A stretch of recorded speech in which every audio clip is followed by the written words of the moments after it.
Hello दोस्तों, मेरा नाम बालवीर सर है। आशा है कि आप सब सही होंगे, स्वस्थ होंगे और प्रसन्न रहो हमेशा की तरह। तो आज मैं 1 2 3 4 5 टॉपिक लाए हैं। आज 10वीं क्लास की है, चैप्टर 1 है, फिजिक्स है। प्रकाश का प्रवर्तन चैप्टर मस्ट VVI पढ़ा रहे हैं, एग्ज़ाम के लिए पढ़ाता हूँ। यदि आपको PDF चाहिए तो मेरे नंबर पर व्हाट्सअप बना लीजिएगा, 916 20 55 910 पर व्हाट्सअप बना लीजिएगा, आपको भेज देंगे। तो आज पढ़ेंगे फोकस किसे कहते हैं, फोकस दूरी क्या है, उत्तल दर्पण को अभिसारी दर्पण अपसारी दर्पण क्यों कहते हैं, अवतल दर्पण को अभिसारी दर्पण क्यों कहते हैं, तथा गाड़ी की साइड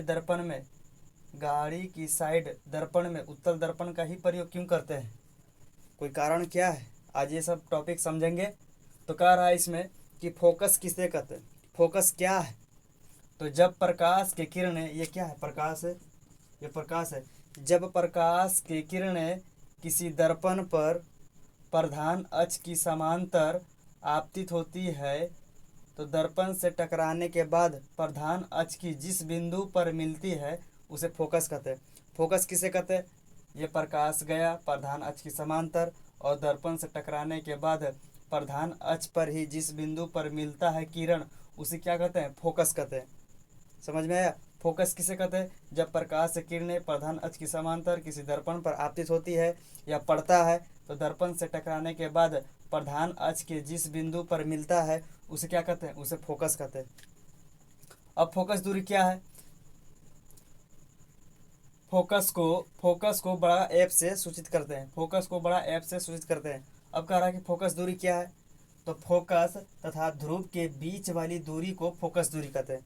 फोकस दूरी किसे कहते हैं, फोकस तथा ध्रुव के बीच की दूरी को फोकस दूरी कहते हैं। फोकस दूरी को छोटा एफ से सूचित करते हैं, फोकस दूरी को छोटा का एफ से सूचित करते हैं। ध्रुव तथा फोकस के बीच की दूरी को फोकस दूरी कहते हैं। अब पढ़ना है उत्तल दर्पण को अपसारी दर्पण क्यों कहते हैं, उत्तल दर्पण को अपसारी दर्पण क्यों कहते हैं। तो परिभाषा सुनो, इसका फिगर यहाँ है। तो जब प्रकाश की किरणें किसी उत्तल दर्पण पर, इसमें क्या क्या उत्तल दर्पण कहा तो सिर्फ उत्तल दर्पण ही इसमें लगाएंगे, ठीक है।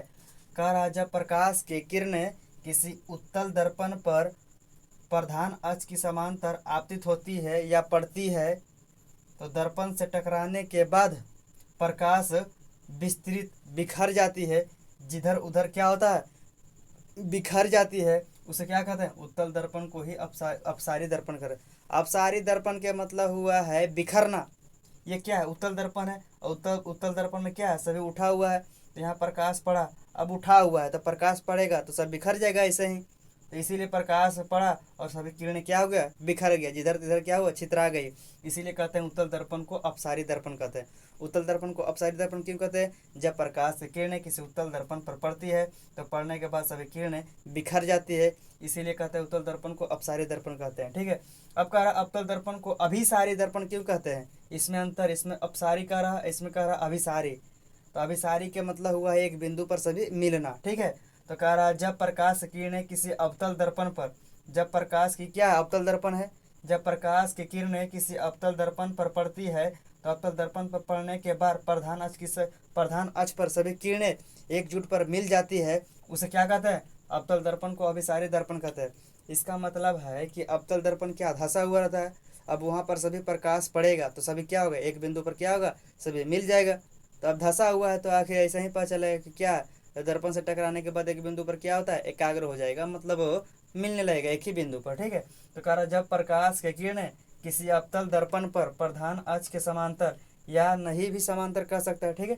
जब प्रकाश की किरणें प्रधान अक्ष की समांतर किसी अवतल दर्पण पर पड़ती है तो पड़ने के बाद दर्पण से टकराने के बाद सभी किरणें एक बिंदु पर मिल जाती है, उसे क्या कहते हैं, अवतल दर्पण को अभिसारी दर्पण कहते हैं। देखो सभी किरणें एक बिंदु पर क्या हुआ, मिल गया फोकस पर, इसे क्या कहते हैं, अभिसारी के मतलब वो एक बिंदु पर मिल जाना, ठीक है।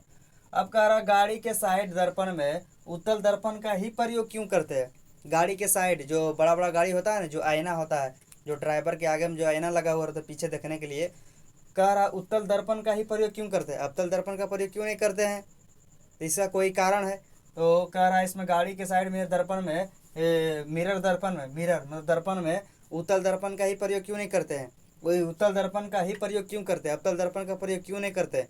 इसका डेफिनेशन है कि गाड़ी के मिरर साइड में उत्तल दर्पण का प्रयोग इसीलिए करते हैं क्योंकि इस दर्पण के द्वारा जो प्रतिबिंब बनता है वस्तु छोटा बनती है तथा बहुत दूरी तक विस्तृत और चौड़ा क्षेत्र दिखाई देती है, इसीलिए उत्तल दर्पण का प्रयोग करते हैं।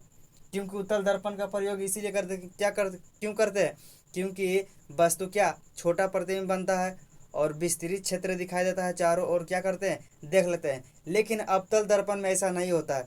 यदि अवतल दर्पण में लगा दे, यदि मिरर के हाई साइड में दर्पण में लगा देंगे यदि किसी का गाड़ी को, तो यदि गाड़ी अचानक आए तो क्या हो जाएगा, गाड़ी बहुत बड़ा दिखाई देना, क्योंकि अवतल दर्पण में क्या होता है बड़ा प्रतिबिंब बनता है। ठीक है, तो कोई ड्राइवर यदि पीछे की ओर देखेगा तो बहुत बड़ा प्रतिबिंब बनता है दर्पण में, तो ड्राइवर क्या हो जाएगा, हक्का बक्का हो जाएगा, जिसके कारण दुर्घटना होने की संभावना होगा, साइड देने में उसको दिक्कत होगा, क्योंकि वो सोचेगा कि लगता है गाड़ी बहुत नज़दीक चलाया है, जिसके कारण क्या होगा वह किसी कार में या गाड़ी में क्या करेगा, ठोक सकता है। ठीक है, इसीलिए कहते हैं कि उत्तल दर्पण का ही प्रयोग करते हैं, अवतल दर्पण का प्रयोग नहीं करते हैं, क्योंकि उसमें बड़ा प्रतिबिंब बनाता है, इसमें छोटा प्रतिबिंब बनाता है, जिसके कारण विस्तृत क्षेत्र भी दिखाई देता है और बहुत दूरी तक क्या करते हैं इसमें गाड़ी को भी देख सकते हैं, इसीलिए इसका प्रयोग करते हैं। परिभाषा सुनो एक बार आप, गाड़ी के में दर्पण क्यों करते हैं कि इसमें छोटा प्रतिबिंब बनता है और बहुत चौड़ा दिखाई देता है, जिसके कारण दुर्घटना कम होती है, इसीलिए इसका प्रयोग करते हैं उत्तल दर्पण का। आशा है कि समझ में आ गया है।